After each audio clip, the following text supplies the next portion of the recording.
17 days away from the 2021 NFL Draft, and one of the top pass rushers in this year's class joins us now live, Gregory Rousseau. He was the ACC Defensive Rookie of the Year in 2019 with 15.5 sacks, one less than Chase Young, who went number 2 last year. Greg, welcome to the program. How are you?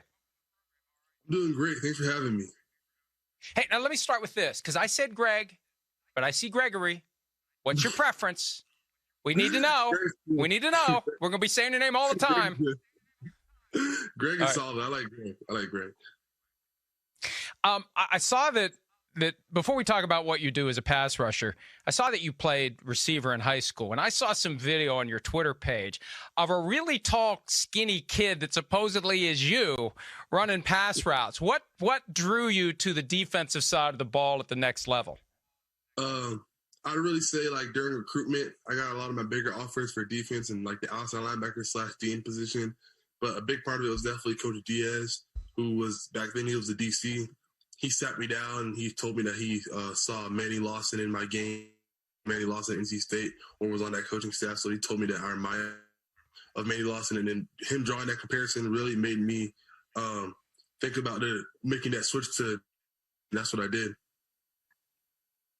You talk about Manny Lawson. I read an article where you compared yourself to Chandler Jones, being asked a question about Chandler Jones because of the similar body style. Who do you think you're most alike that plays in the NFL now? I'd say either Chandler Jones, because, like, we're both, like, long-limbed, like, striders, you know, we're good at using our length. But I'd also say Calais Campbell, because he condenses. He plays the 3-tech, 0 and 5 to 9. So he plays all over defensive line, and he's done that throughout his career. So those are two great comparisons for me, I feel like.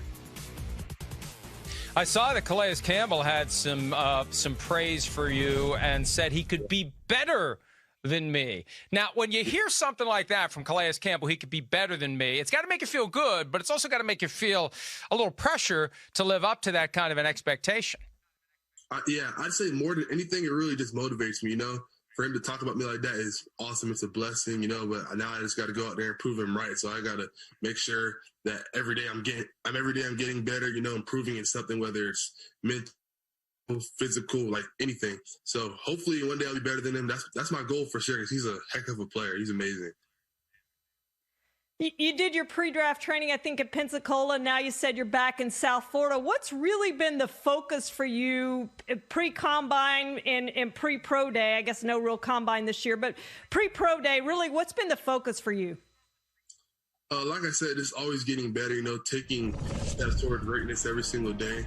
I'd say one thing I've been focusing on a lot has definitely been just my D-line technique, so getting off the ball as quick as possible, but also working my hands, because a lot of times being a defensive lineman, you beat the offensive line's hands, you beat the man. So that's a big thing for my position. So just working my hands at all times and always working my get off. And also my pad level, because I'm a taller guy. So it's easier when you're taller to have tendencies to get up high during your rush. So really just staying low, doing all that stuff to make me the best player possible. How hard was it for you to put weight on that frame? I still think about the video of you running pass routes when you were younger. You had to put in a lot of work to bulk up to the size you are now, and a lot of time at the table with the fork and a knife. Both of them. I used to eat with my nutritionist at Miami. He'd like call me in the room and he'd make like this big bowl of chicken Alfredo, and I'd have to just like scarf it down. So that part was tough. But definitely a lot of hard work in the weight room and a lot of hard work when it comes to nutrition, for sure. And it's paying off. You and Jalen Phillips were one of the best pass rushing duos in college football in 2019. And you saw what he did last year. And unfortunately, I think he has COVID now. But how do you think he's going to be in pro football? Can he continue to do what he did in college over the last 2 years? I think he definitely will. You know, he's a great player. He's super competitive. He's a freak athlete, obviously, but he's also a really good person, you know, and he's really determined. So just for him to battle back from all that adversity that happened earlier in his career, it shows so much about him as a person and him as a player. So I feel like he's going to have a great career in the pros. I saw recently you accepted an invitation to be in Cleveland for the draft. How long did it take you to think about that? Because some guys go, some guys don't. Was it something you wrestled with, or did you know immediately you wanted to go? I thought about it, talked to my family about it and stuff like that, but I feel like it was the right decision for me to go.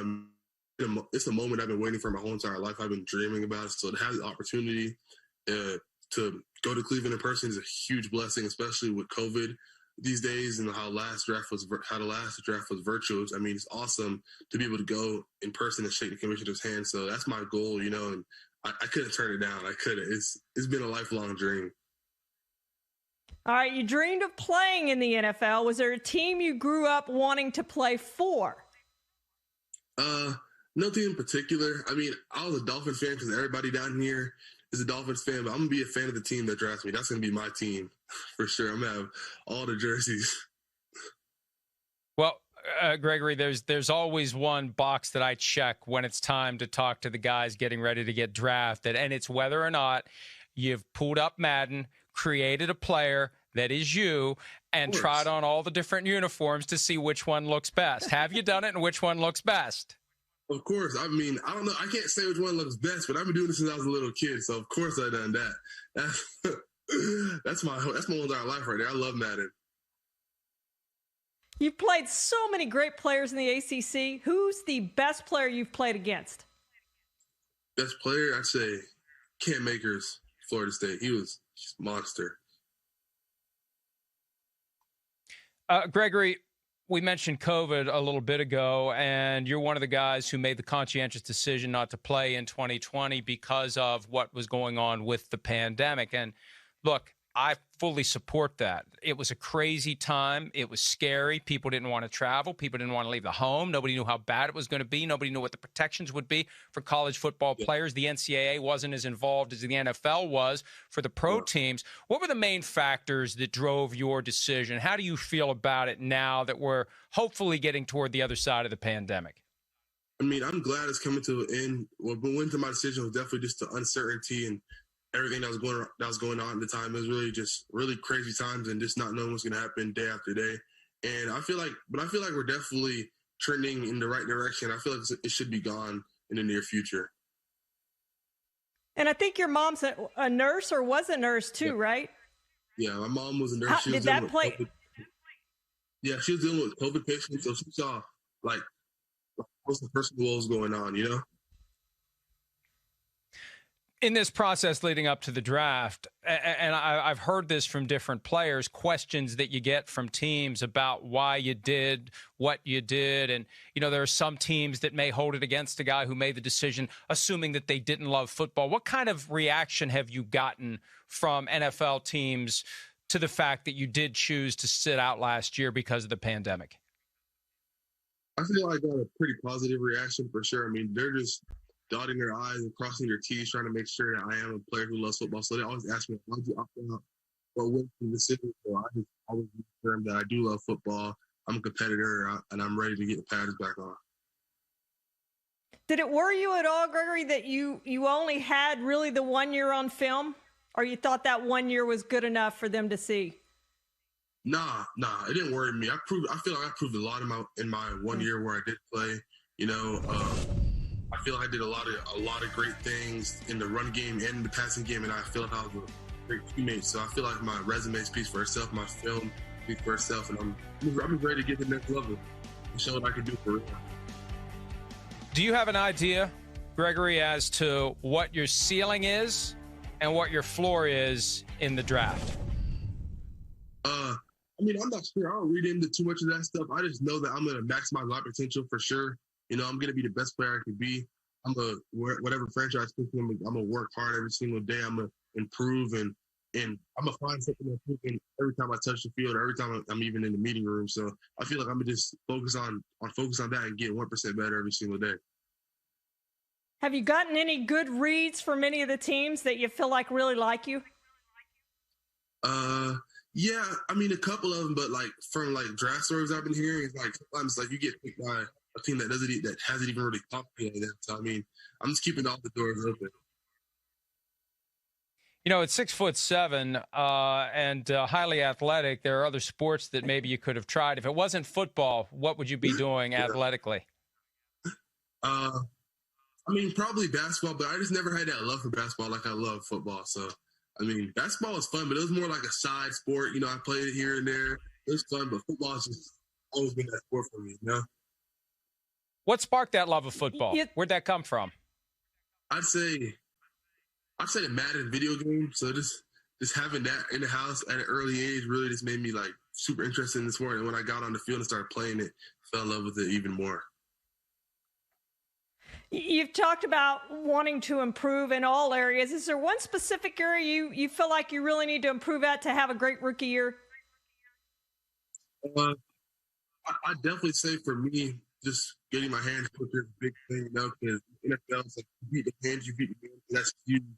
Have the person to put their hands on and come out on top. I feel like that's real big. Well, Gregory, I play a lot of Madden, even though I'm old. I'm not supposed to. Right. I do. And I'm always looking for a good edge rusher. I like using that goal line man formation where you bring the right side outside linebacker up to, and he gets on top of the quarterback before the quarterback can get rid of the ball. So I'm looking forward to getting Gregory Rousseau coming off the edge, 95 speed, and putting the quarterback on his ass before he gets a chance to throw it. I can't wait for that. That's fair. Use me, man. Use me. I got you. I'm coming through. All right. Well, hey, we wish you all the best. Congratulations on your success at the University of Miami. We look forward to seeing what happens for you in 17 days. NFL draft coming up. All the best, and we look forward to talking to you again soon. For sure. Thanks for having me. God bless, man. Thank you. All right. You too, pal. There he is, Gregory Rousseau. Hi, I'm Mike Tirico, and thanks for watching. Make sure to hit subscribe for the latest news and highlights from NBC Sports.